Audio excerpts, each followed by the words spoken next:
எந்த ஒரு கம்பெனியில் இன்வெஸ்ட் பண்றதுக்கு முன்னாடியும் நல்லா தெரிஞ்சுக்கிட்டு அண்டர்ஸ்டாண்ட் பண்ணிக்கிட்டு இன்வெஸ்ட் பண்ணணும். ஒரு கம்பெனி என்ன ப்ரொடக்ஷன் பண்றாங்கன்னு தெரிஞ்சுக்கிறோம். ஆனா அந்த கம்பெனி இப்போ எந்த நிலைமையில இருக்கு, நல்லா போயிட்டு இருக்கா இல்லையான்னு ஒரு கம்பெனியோட ஃபினான்ஷியல் எப்படி தெரிஞ்சுக்கிறது? வணக்கம். பேசிக்ஸ் ஆஃப் ஸ்டாக் மார்க்கெட்டோட பார்ட் 3 தான் இந்த வீடியோல நம்ம பார்க்க போறோம். பார்ட் 1 பார்ட் 2 பார்க்கலனா அதோட லிங்க் கீழே டிஸ்கிரிப்ஷன்ல கொடுத்துருக்கேன், போய் பாருங்க. இந்த பார்ட் 3ல நம்ம என்ன பார்க்க போறோம்னா, ஒரு கம்பெனியோட ஃபினான்ஷியலை எப்படி புரிஞ்சுக்கணும், அந்த ஃபினான்ஷியல் டேர்ம்ஸை வச்சு எப்படி ஒரு ஸ்டாக்கை சூஸ் பண்ணி இன்வெஸ்ட் பண்ணலான்னு பார்க்க போறோம். வாங்க வீடியோக்குள்ள போலாம். ஒரு கம்பெனியோட ஃபினான்ஷியலை 3 ஷீட்ஸ்ல இருந்து நம்ம தெரிஞ்சுக்கலாம். First income statement, second balance sheet, third cash flow statement.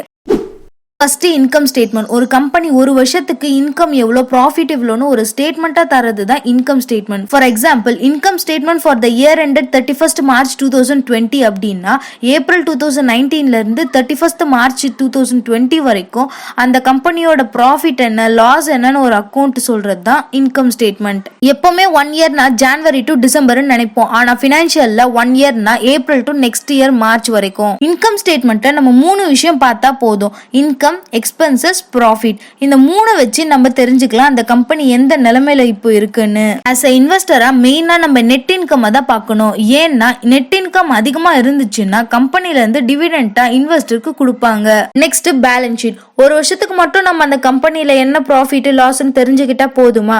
Company எப்போ ஸ்டார்ட் ஆச்சோ அப்போல இருந்து இப்போ வரைக்கும் அவங்க கிட்ட எவ்வளவு அசெட் இருக்கு, கடன் எவ்வளவு இருக்கு, இந்த மாதிரி எல்லாமே பார்க்க இந்த பேலன்ஸ் ஷீட்ல பார்த்தா தெரிஞ்சுக்கலாம். For example, balance sheet as an ended 31st March 2020 அப்படின்னா எப்போ அந்த கம்பெனி ஸ்டார்ட் ஆச்சோ அப்போல இருந்து மார்ச் 31st 2020 வரைக்கும் எவ்வளவு அசெட், லயபிலிட்டின்னு சொல்றது தான் பேலன்ஸ் ஷீட். மெயினா பேலன்ஸ் ஷீட்ல என்ன பார்க்கணும்னா அசெட், லயபிலிட்டி, டெப்த் இதெல்லாம் பார்க்கணும். சரி, அசெட்னா என்ன, லயபிலிட்டினா என்ன? அசெட்னா உங்களுக்கு சொந்தமானதுல இருந்து காசு வந்துட்டே இருந்துச்சுன்னா அது அசெட்.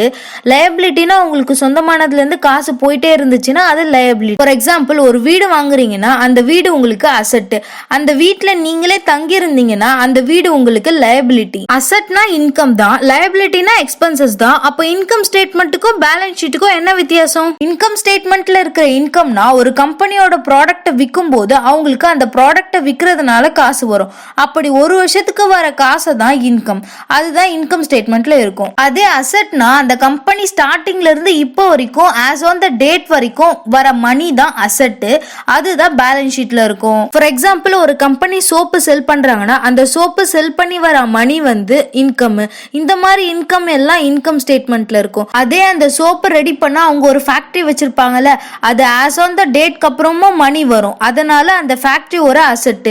இந்த மாதிரி அசெட் எல்லாம் பேலன்ஸ் ஷீட்ல இருக்கும். அதே மாதிரி தான் எக்ஸ்பென்சஸும் லயபிலிட்டியும். அதுக்கு ஒரு எக்ஸாம்பிள் சொல்றேன். ஒரு ஹோட்டல் இருக்கு, அந்த ஹோட்டல்ல ஃபுட் செய்யறதுக்கு தேவையான ஃப்ரூட்ஸ், வெஜிடபிள்லாம் வாங்குறது எக்ஸ்பென்சஸ்.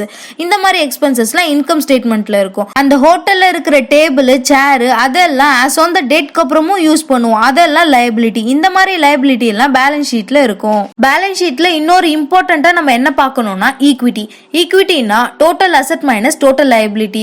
ஏன் ஈக்விட்டி ரொம்ப இம்பார்ட்டன்ட்? ஒருவேளை நம்ம வாங்க போற கம்பெனி ஃபியூச்சர்ல இழுத்து மூடிட்டாங்கன்னு வச்சுக்கோங்க, அப்போ இந்த ஈக்விட்டி மணியை தான் கடன் அடைப்பாங்க, ஷேர் ஹோல்டர்ஸ்க்கும் கொடுப்பாங்க. Next cash flow statement. ஒரு கம்பெனில எவ்வளோ மணி வருது, எவ்வளோ மணி வெளியே போகுதுன்னு இந்த கேஷ் ஃப்ளோ ஸ்டேட்மெண்ட்டை வச்சு நம்ம தெரிஞ்சுக்கலாம். கேஷ் ஃப்ளோ ஸ்டேட்மெண்ட்ல 4 விஷயம் நம்ம தெரிஞ்சுக்கிட்டா போதும்.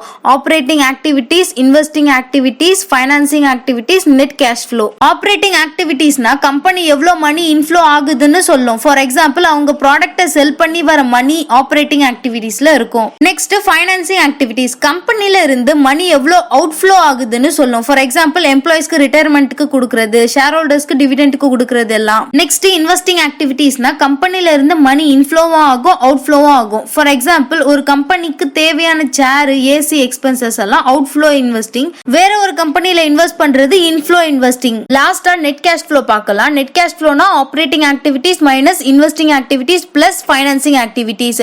இதெல்லாம் பண்ணும்போது ஒரு வேல்யூ வரும், அதான் net cash flow. Net cash flow ஒரு கம்பெனியோடது இன்க்ரீஸ் ஆயிட்டு இருந்துச்சுன்னா அப்போ அது வந்து நல்ல கம்பெனி, பாசிட்டிவ் பாசிட்டிவ்ல போயிட்டு இருக்குன்னு அர்த்தம். அதே நெகட்டிவ்ல இருந்துச்சுன்னா அப்ப அந்த கம்பெனி டவுன்ல போயிட்டு இருக்குன்னு அர்த்தம். இது வரைக்கும் நம்ம என்ன பார்த்தோம்னா income statement, balance sheet, cash flow statement எல்லாம் பார்த்தோம். இந்த ஸ்டேட்மெண்ட்டை வச்சு சில ஸ்டாக் டேர்ம்ஸ் நம்ம கால்குலேட் பண்ணலாம். For example EPS, BE ratio, dept to equity ratio, book value, BP ratio, return on equity, current ratio எல்லாம் கால்குலேட் பண்ணலாம்.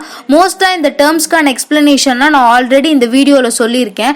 அந்த டேர்ம்ஸ்க்கு எக்ஸ்பிளனேஷன் வேணும்னா நீங்க அந்த வீடியோ போய் பாருங்க. லிங்க் கீழே டிஸ்கிரிப்ஷன்ல இருக்கு. ஒரு ஸ்டாக் டேர்ம் மட்டும் நான் அந்த வீடியோல சொல்லிருக்க மாட்டேன். என்னன்னா return on equity. Return on ஈக்விட்டினா net income divided by total share holders equity. இந்த மாதிரி ஸ்டாக் டேர்ம்ஸை வச்சு எப்படி ஒரு கம்பெனியை சூஸ் பண்றது, அந்த டேர்ம்ஸ் ரேஷியோலாம் எந்த லெவல்ல இருந்தா குட் கம்பெனி, பேட் கம்பெனின்னு பார்த்து செலக்ட் பண்ணிக்கலாம். மார்க்கெட் கேபிட்டலைசேஷன் மோர் தென் 3 crores இருக்கணும். PE ரேஷியோ 0 to 14 குள்ள இருக்கணும். PB ரேஷியோ 0 to 1 குள்ள இருந்தா okay. Dividend yield more than 2%. Total டெப்ட் டு ஈக்விட்டி ரேஷியோ 0 to 1 டைம்ஸ்ல இருந்தா okay. Current ratio more than 1.5.